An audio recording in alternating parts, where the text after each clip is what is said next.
अस्सलाम वालेकुम, मैं साक मुश्ताक। चैनल का नाम है साक मुश्ताक की दुनिया। अज असी तुहानू 175 मोड़ वाला मेला विखावांगे, जिन्हों ज़्यादातर लोग 75 मोड़ वाला मेला ही कहते हैं। डारां वाले तो तकरीबन ये कोई 4-5 किलोमीटर दूर है। 75 मोड़ वाला मेला 3 दिन वास्ते लग रहा है, जिहड़ा कि 22 सितंबर, 23 सितंबर ते 24 सितंबर तक है। 175 मोड़ वाला मेला चंगा तगड़ा मेला लगता है। इत्थे बड़े बड़े गुलूकार भी आउंदे ने और लकी रानी सर्कस भी आउंदी है, जिहड़ी कि इंशाअल्लाह तुहानू अगे वीडियो दे विच सारा कुछ विखावांगे। अकरम राय भी विखावांगे और लकी रानी सर्कस दे भी कोई शाट विखावांगे। असी हुण आस्ता आस्ता उस साइड ते जा रहे हैं और बाज़ार का जिहड़ा माहौल है, मेले का माहौल है, माशाअल्लाह रात का टाइम है तो काफ़ी बाज़ार जिहड़े सजे हुए ने। माशाअल्लाह जी, इधर जलेबियां पईयां होईयां ने। जलेबी एक ऐसी शै है जिन्हों वेखदे ही मूँह च पानी आ गया। जिस तरह हुण मेरा दिल कर रहा कि मैं पहले जलेबियां खा लवां। माशाअल्लाह जी, ए बजुर्ग आदमी बैठे हुए जिन्हों ने मठियाई की दुकान लाई हुई है, सजाई हुई है। इन्हां कोलों असी मेले के बारे पुछया, इन्होंने मेले का दस्सिया भी मुस्तफा गिल वो जिहड़े आ ये मेला लवाउंदे आ। तुहानू आवाज़ नहीं सुना सकते क्योंकि मेलियां ते बहुत ज़्यादा शोर हुंदा है, आवाज़ बिल्कुल समझ नहीं सी आ रही। बाबा जी ने साडे नाल गलबात कीती ते सलाम कीता। बाबा जी ने माशाअल्लाह बड़ी खूबसूरती ला मठियाइयां सजाइयां होईयां सी, जिहड़ा कि ये जलेबी ते मठियाइयां भी मेले का संगार है। इधर एक होर बाबा जी बैठे हुए ने, वो भी सलाम कर रहे ने। माशाअल्लाह जी, इधर पकौड़े वगैरह भी ने। रात का टाइम है तो वेखो आ गुब्बारे माशाअल्लाह किड्डे खूबसूरत लग रहे हैं। यही चीज़ां जिहड़ियां ने मिल के मेले की खूबसूरती नूं वधाउंदियां ने। ए लो जी, ए भाई उन्होंने ऐनक ते बच्चों वास्ते घड़ियां भी ने इन्हां कोल। काफ़ी सारा समान रखा होया है। अगे आ गई जी लाहौरी बिरयानी। माशाअल्लाह जी, इन्होंने बड़ी रेहड़ी सजाई हुई है। अगे आ गया जी अनारां दा जूस, जिहड़ा कि मेलियां ते आम मिलदा। ते भाई सलाम भी कर रहे, शुक्रिया भाई जान तुहाडा।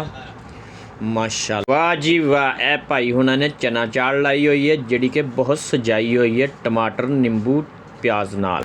लो जी, इधर बड़े खूबसूरत मेरे वर्गे भालू भी पे ने। इस तो इलावा बच्चों दीयां बहुत सारियां आइटमां, जिहदे विच कारां वगैरह, ट्रैक्टर, ट्रैलियां। यह भी भाई उन्होंने फ्रीज़र फुल भरिया होया और सलाम कर रहे हैं। अल्लाह पाक इन्हों रोज़ी च बरकत दे। लो जी, असी हुण पहुँच गए हैं धूम इंटरनेशनल सर्कस ते।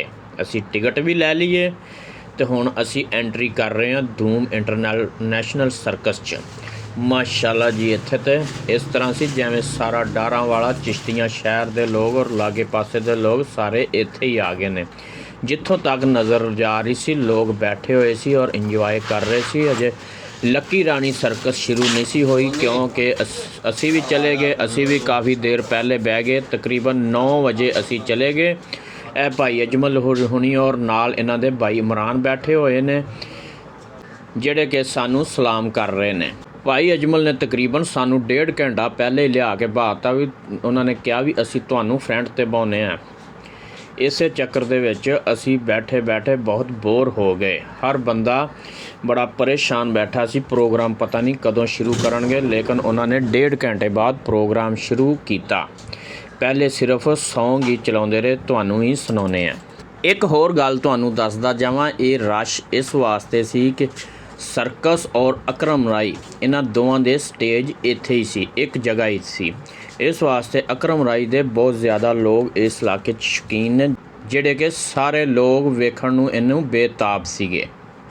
लो जी, इधर मौलवी साहब नूं बैठिया बैठिया भुख लग गई तो इन्होंने खाना पीना शुरू कर दिता क्योंकि 1.5 घंटा तो हो गया सी।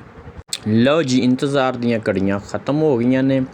सर्कस दे जिन्ने भी बच्चे ते बच्चियां सी वो स्टेज ते आ गए ने और अपना काम शुरू कर दिता है। वीडियो पूरी वेखियो तो सारे भाई सबसक्राइब, लाइक ते शेयर लाजमी करया करो। सबसक्राइब दे विच कंजूसी बिल्कुल ना करया करो। लो जी, थोड़ी बहुती सर्कस तुहानू ही वेख लियो, जिहदे विच लड़की एक फट्टे दे सामने खड़ी हुंदी है ते दूसरा भाई जिहड़ा अपनी अखां उत्ते पट्टी बन के ते छुरे जिहड़े ने जां छुरे ने जां सूए ने, ਉਹ फट्टे दे विच मारदा है ਉਹਦਾ ਇੰਨਾ ਤਜਰਬਾ ਕਿ ਬੱਚੀ ਨੂੰ ਬਿਲਕੁਲ ਟੱਚ ਨਹੀਂ ਕਰਦੇ। ਇਹ ਤੁਹਾਡੇ ਸਾਹਮਣੇ ਬਿਲਕੁਲ ਇੱਕ ਨਹੀਂ ਕਾਫੀ ਸਾਰੇ ਮਾਰਦਾ ਅਤੇ ਬਿਲਕੁਲ ਕਾਮਯਾਬ ਹੋ ਜਾਂਦਾ ਹੈ। ਇਹ ਬਹੁਤ ਖਤਰਨਾਕ ਖੇਡ ਸੀ, ਤੁਸੀਂ ਬਿਲਕੁਲ ਹਰਗਜ਼ ਕੋਸ਼ਿਸ਼ ਨਹੀਂ ਕਰਨਾ। ਲਓ ਜੀ, ਅਗਲਾ ਪ੍ਰੋਗਰਾਮ ਸ਼ੁਰੂ ਹੋ ਗਿਆ ਹੈ। ਅਕਰਮ ਰਾਹੀ ਦਰਦਕਾਰ ਰਾਹੀ, ਇਹ ਵੀ ਤੁਹਾਨੂੰ ਹੁਣ ਥੋੜ੍ਹਾ ਬਹੁਤਾ ਸੁਣਾਉਂਦੇ ਹਾਂ, ਤੁਸੀਂ ਵੀ ਤਾਂ ਕਿ ਥੋੜ੍ਹਾ ਬਹੁਤਾ ਰੋ ਲਵੋ। ਮੇਲੇ ਲੱਗਦੇ ਰਹਿਣਗੇ ਪਰ ਆਸਾਨ ਨਹੀਂ ਹੋਣਾ,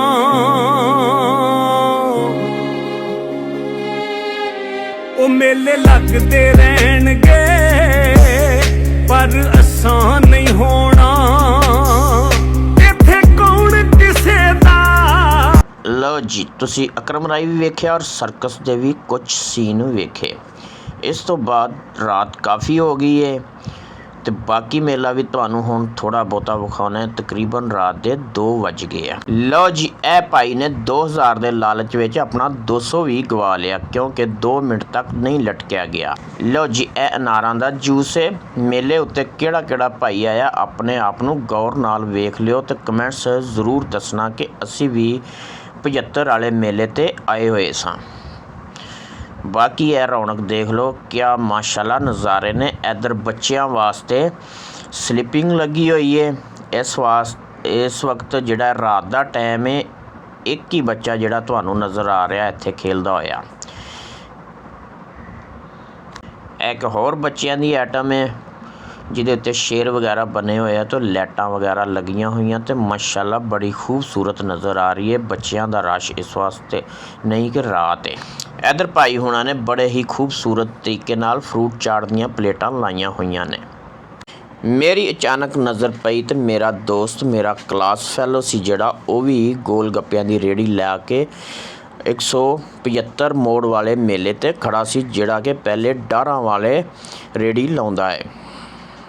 ਉਹ ਆਪਣੇ ਕੰਮ 'ਚ ਮਸਰੂਫ ਸੀ, ਮੈਂ ਉਹਦੀ ਵੀਡੀਓ ਬਣਾਉਣੀ ਸ਼ੁਰੂ ਕਰ ਦਿੱਤੀ। ਫਿਰ ਤੁਸੀਂ ਵੀ ਸਾਰੇ ਭਰਾ ਇੱਕ ਵਾਰੀ ਇਹਦੇ ਗੋਲ ਗੱਪੇ ਲਾਜ਼ਮੀ ਚੈੱਕ ਕਰਿਓ, ਇਨਸ਼ਾਅੱਲਾ ਤੁਹਾਨੂੰ ਪਸੰਦ ਆਉਣਗੇ। ਬੜੇ ਮਜ਼ੇਦਾਰ ਬਣਾਉਂਦਾ ਜੇ। ਭਾਈ ਅਫਜ਼ਲ ਆਪਣੇ ਕੰਮ ਦੇ ਵਿੱਚ ਬਿਲਕੁਲ ਮਸਰੂਫ ਸੀਗੇ। ਮੈਂ ਫਿਰ ਉਹਨਾਂ ਦੇ ਬਿਲਕੁਲ ਨਜ਼ਦੀਕ ਚਲਾ ਗਿਆ। ਉਹਨਾਂ ਨੇ ਮੇਰੀ ਤਰਫ ਵੇਖਿਆ ਔਰ ਬੜੇ ਮੁਸਕਰਾਏ ਔਰ ਬਹੁਤ ਖੁਸ਼ ਹੋਏ। ਫਿਰ ਉਹਨਾਂ ਨੇ ਮੇਰੀ ਖਿਦਮਤ ਤਵਾਜ਼ਾ ਕੀਤੀ। ਸਾਨੂੰ ਵੀ ਫਿਰ ਕਾਫੀ ਭੁੱਖ ਲੱਗ ਗਈ ਸੀ ਕਿਉਂਕਿ ਘਰੋਂ ਅਸੀਂ ਖਾਣਾ ਖਾ ਕੇ ਨਹੀਂ ਸੀ ਆਏ। ਇਸ ਵਾਸਤੇ ਫਿਰ ਡਾਰਾਂ ਵਾਲੇ ਦੇ ਮਸ਼ਹੂਰ ਹੋਟਲ ਅਲ ਜੰਨਤ ਸਵੀਟ ਬੇਕਰਸ ਐਂਡ ਰੈਸਟੋਰੈਂਟ ਦੇ ਵਿੱਚ ਚਲੇ ਗਏ। ਮਾਸ਼ਾਅੱਲਾ ਬਿਰਿਆਨੀ ਵੀ ਸੀ ਇਹਨਾਂ ਕੋਲ। ਇਸ ਤੋਂ ਇਲਾਵਾ ਬਹੁਤ ਸਾਰੀਆਂ ਆਈਟਮਾਂ ਸੀ ਔਰ ਖਾਣੇ ਦੇ ਵਿੱਚ ਚਿਕਨ ਕੜਾਈ ਵਗੈਰਾ ਵੀ ਹੈਗੀ ਸੀ। ਸਾਡੀ ਚਿਕਨ ਕੜਾਈ ਤਿਆਰ ਹੋ ਕੇ ਆ ਗਈ। ਅਸੀਂ ਸਾਰੇ ਦੋਸਤ ਖਾਣਾ ਸ਼ੁਰੂ ਕਰਨ ਲੱਗੇ ਕਿ ਭਾਈ ਅਜਮਲ ਨੇ ਇੱਕ ਐਸੀ ਗੱਲ ਕਰ ਦਿੱਤੀ ਜਿਹਦੇ 'ਤੇ ਸਾਰੇ ਹੱਸ ਪਏ। ਉਹਨਾਂ ਨੇ ਕਿਹਾ ਵੀ ਪੁੱਤਰ, ਅਗਰ ਤੂੰ ਮਸ਼ਹੂਰ ਨਾ ਹੋਇਆ ਤਾਂ ਫਿਰ ਤੈਨੂੰ ਮੈਂ ਡੰਡਿਆਂ ਨਾਲ ਹੀ ਮਸ਼ਹੂਰ ਕਰਾਂਗਾ। ਇਸ ਵਾਸਤੇ ਤੁਹਾਡੇ ਅੱਗੇ ਵੀ ਸਾਰਿਆਂ ਅੱਗੇ ਦਰਖਾਸਤ ਅਤੇ ਰਿਕੁਐਸਟ ਹੈ ਕਿ ਭਾਈ ਜਾਨ ਮੈਨੂੰ ਸਬਸਕ੍ਰਾਈਬ ਅਤੇ ਲਾਈਕ ਸ਼ੇਅਰ ਲਾਜ਼ਮੀ ਕਰਿਆ ਕਰੋ। ਭਾਈ ਅਜਮਲ ਨਾਲ ਗੱਲ ਕਰਨੇ ਆ ਤਾਂ ਕਿ ਤੁਸੀਂ ਵੀ ਥੋੜ੍ਹੀਆਂ ਬਹੁਤੀਆਂ ਇਹਨਾਂ ਦੀਆਂ ਗੱਲਾਂ ਸੁਣ ਲਓ ਅਤੇ ਥੋੜ੍ਹਾ ਹੱਸ ਲਓ। ਪਹਿਲੀ ਦਫਾ ਜ਼ਿੰਦਗੀ ਦੀ ਪਹਿਲੀ ਵਾਰੀ ਤੇ ਆਖਰੀ ਵਾਰੀ। ਅੱਛਾ, ਕਿਹੜੀ ਚੀਜ਼ ਵੇਖ ਕੇ ਆਏ ਹੋ? ਅਸਾਂ ਜੀ ਅਕਰਮ ਰਾਹੀ ਸੁਣ ਕੇ ਆਏ ਹਾਂ। ਕੈਸਾ ਲੱਗਾ? ਨਹੀਂ ਲੱਗਾ, ਸਾਨੂੰ ਵੀ ਰੋਣ ਆਉਂਦਾ, ਜਿਹਨੂੰ ਵੀ ਰੋਣ ਆਉਂਦਾ। ਤੁਹਾਨੂੰ ਰਵਾਇਆ ਹੀ ਉਹਨੇ? ਸਾਨੂੰ ਕੋਈ ਸਮਝ ਨਹੀਂ ਆਈ। ਤੁਸੀਂ ਤਾਂ ਉੱਥੇ ਗਏ ਸੀ ਵੀ ਚਲੋ ਖੁਸ਼ ਹੋ ਕੇ ਆਵਾਂਗੇ। ਹਾਂ, ਜੋ ਉਹਨੇ ਸਾਨੂੰ ਚੰਗੇ ਭਲੇ ਘਰੋਂ ਕੇ ਆਉਂਦੇ ਰੋਂਦੇ ਆਏ। ਵੀ ਘਰੋਂ ਵੀ ਦੁਖੀ ਸੀ ਅੱਗੋਂ। ਫਿਰ ਅਸੀਂ ਸਾਰੇ ਭਾਈ ਬਹਿ ਕੇ ਹੁਣ ਖਾਣਾ ਖਾਣ ਲੱਗੇ ਆ। ਸਭ ਭਾਈ ਖੁਸ਼ ਰਹੋ, ਆਬਾਦ ਰਹੋ, ਚੈਨਲ ਨੂੰ ਸਬਸਕ੍ਰਾਈਬ ਕਰਦੇ ਰਹੋ। ਮਿਲਦੇ ਹਾਂ ਅਗਲੀ ਵੀਡੀਓ 'ਚ। ਅੱਲਾ ਹਾਫਿਜ਼।